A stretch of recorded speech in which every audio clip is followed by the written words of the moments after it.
Daniel Dennett, please.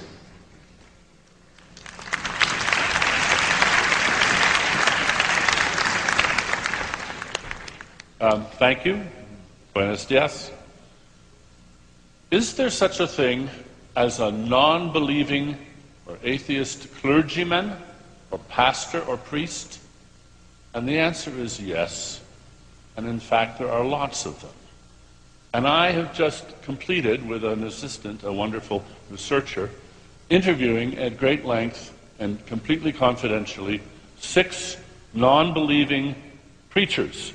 These are 5 men and a woman. They represent 6 different Christian denominations. No Catholics, not yet. But we know there are priests out there who are in the same really terrible predicament of these 6 people.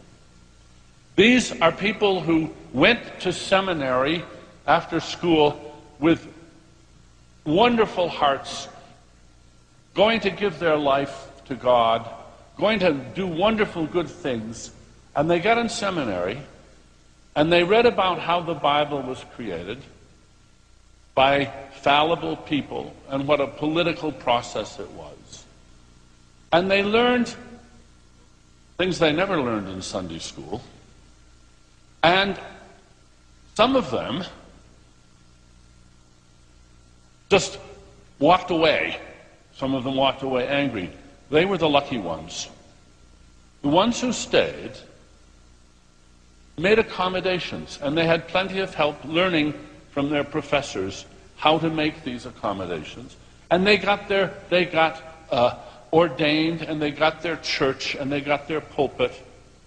And they've learned how to talk to the congregation, which is not the way they talk to their professors. They have been initiated into a sort of conspiracy of silence. And for some of them, it eats into their souls terribly.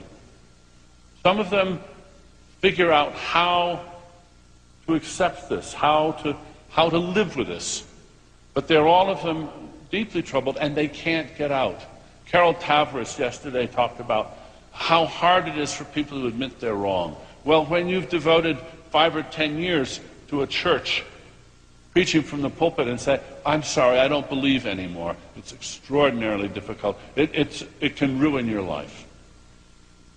When I considered the plight of these people, I got a new insight into what theology has been. I think for several thousand years, as the Stone Age religions have become domesticated, there have always been smart people, really smart people, reflective people, and they knew what they were supposed to say and what they were supposed to believe, and they just couldn't quite get their heads around this. So they very dutifully tried to figure out some way that they could accommodate their own intellectual integrity, their own intellectual honesty, with what they were told by their society they were obliged to profess. And being very clever people, they invented a lot of very clever theology. This was something they could say to themselves and almost believe it. And they could say it to the congregation, and it went down like sugar with the congregation. But times change, and science develops, and we learn more and more about the natural world. And so theology keeps having to reinvent itself to accommodate the new knowledge we have. And so we've seen the God of the Old Testament has gradually been revised and revised and revised and revised till we get to a position, as Robert Wright was just saying, what kind of a God does he believe in, if any? Well, not really any. Is he an atheist? No. The fact is that we now have such a plethora, such a bounty of different God concepts, all of them pretty much inconsistent with each other. And who knows which one you believe in? Those of you who raised your hands and said you're for religion, I wonder how many of you are like the pastors that we've just interviewed. You think religion is a wonderful thing, and you think you know what you're supposed to believe, but you've probably not given it all that much thought yet. Which God, which of the 5,000 different gods do you believe in? I dare say you don't know. But you think it's very important to say that you believe in God. Because, as we've heard, if you don't believe in God, and if the people in the world don't believe in God, then there won't be any right or wrong. And it will be just a chaos here on earth. Nonsense.